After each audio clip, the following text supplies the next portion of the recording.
Assalamualaikum warahmatullahi wabarakatuh.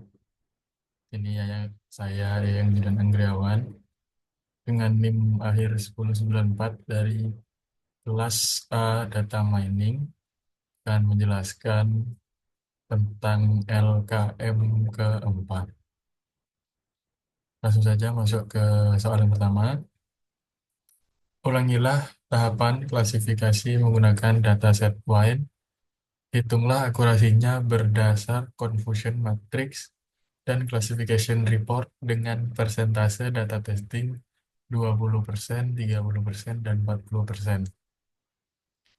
Langsung saja masuk ke yang pertama, kita import dulu NumPy, SNP, lalu Pandas, SPD, lalu from scalar model selection kita import trend test, lalu scalar matrix kita import untuk confusion matrix, query score, dan classification report.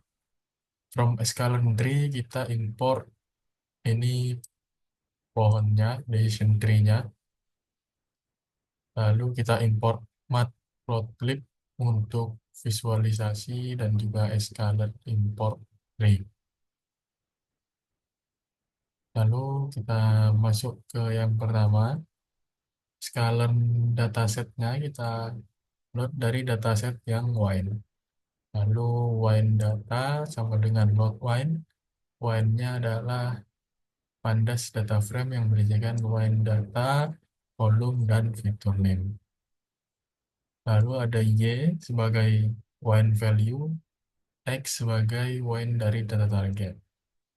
Lalu kita membuat perulangan for dengan test size di 20%, 30%, dan 40% untuk membagi eh, persentasenya. Lalu kita membuat X trend, X test, Y trend, dan juga Y test untuk trend test splitnya. Dan lalu decision tree classifier untuk membuat model klasifikasi. Setelah model dilatih,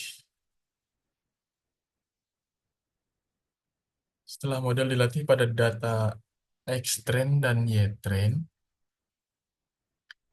prediksi dilakukan pada data X test dan hasilnya dievaluasi menggunakan matriks akurasi, confusion matrix, dan classification report. Lalu setelah dilakukan test size dan akurasi, kita akan membuat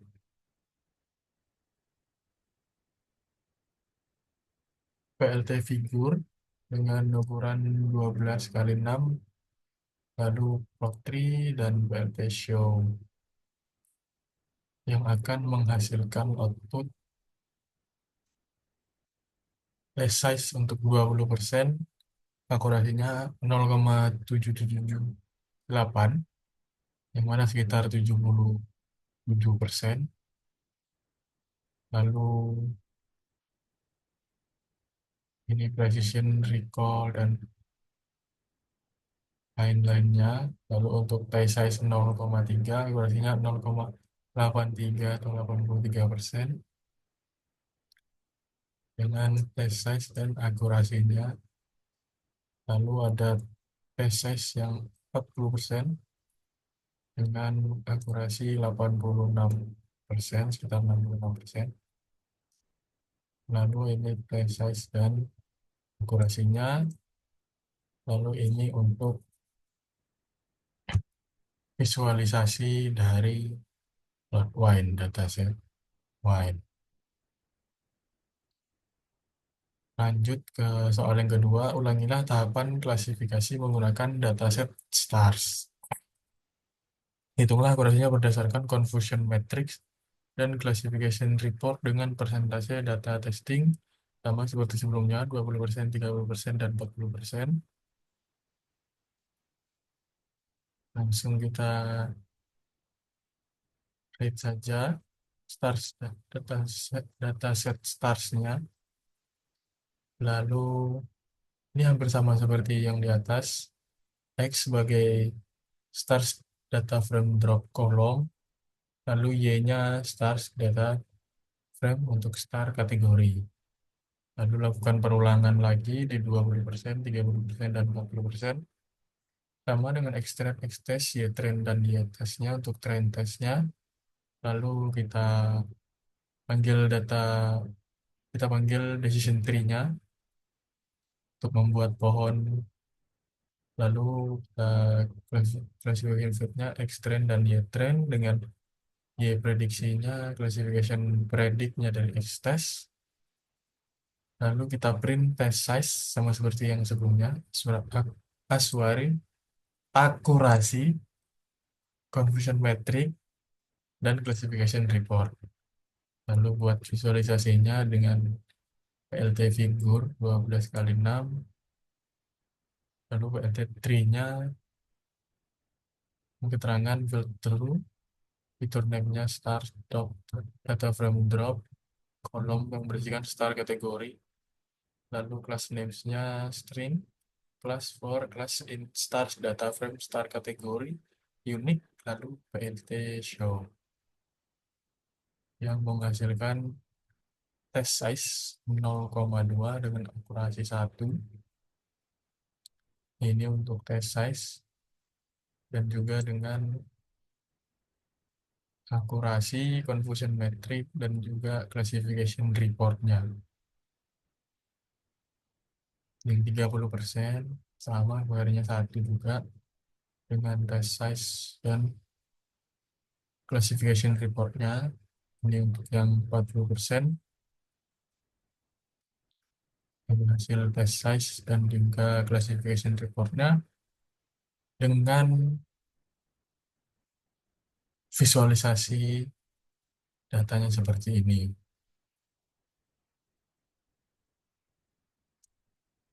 Lanjut ke soal yang ketiga.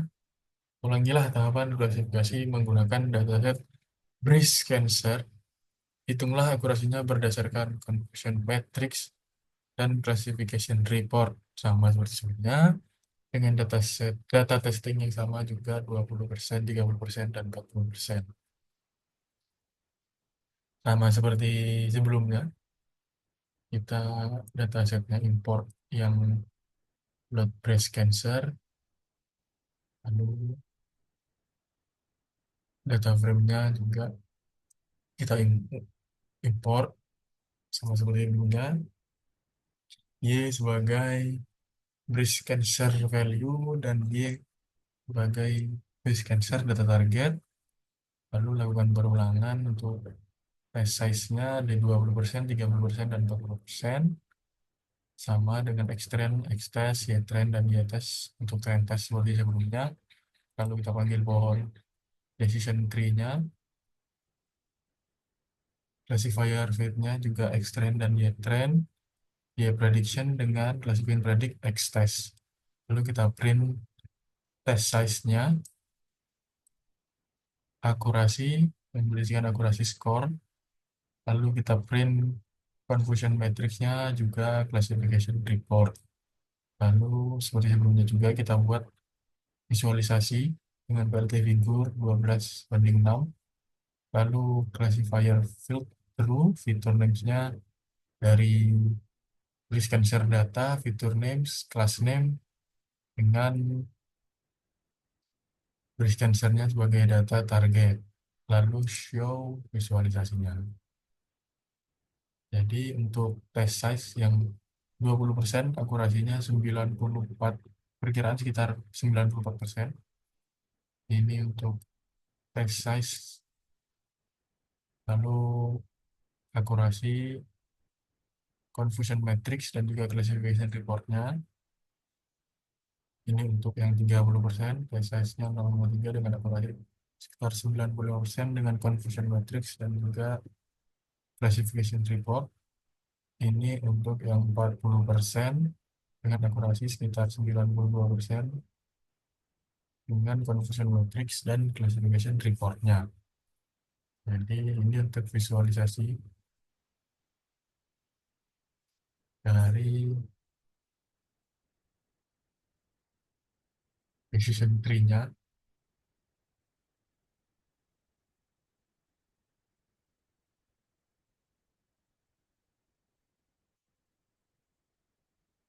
Oke, seperti itu saja. Lanjut ke hasil dan analisis data.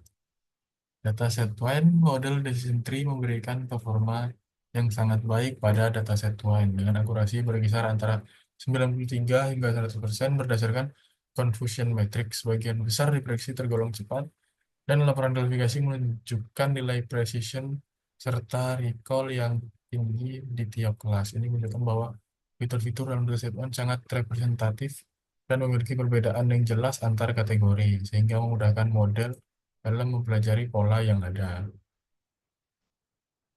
Lalu untuk yang kedua, dataset stars. Pada dataset stars, akurasi modal berada di kisaran 85 hingga 90%. Walaupun masih tergolong tinggi, terdapat beberapa kesalahan klasifikasi antar kelas bintang. Hal ini kemungkinan besar disebabkan oleh kemiripan nilai fitur antara kategori yang satu dengan yang lain. Meskipun begitu, Decision Tree masih menunjukkan kinerja yang layak dan dapat mengklasifikasikan data dengan cukup akurat, meskipun dengan sedikit penurunan performa dibandingkan dataset lain. Lalu untuk dataset breast cancer, model kembali menunjukkan performa unggul saat diterapkan pada dataset breast cancer.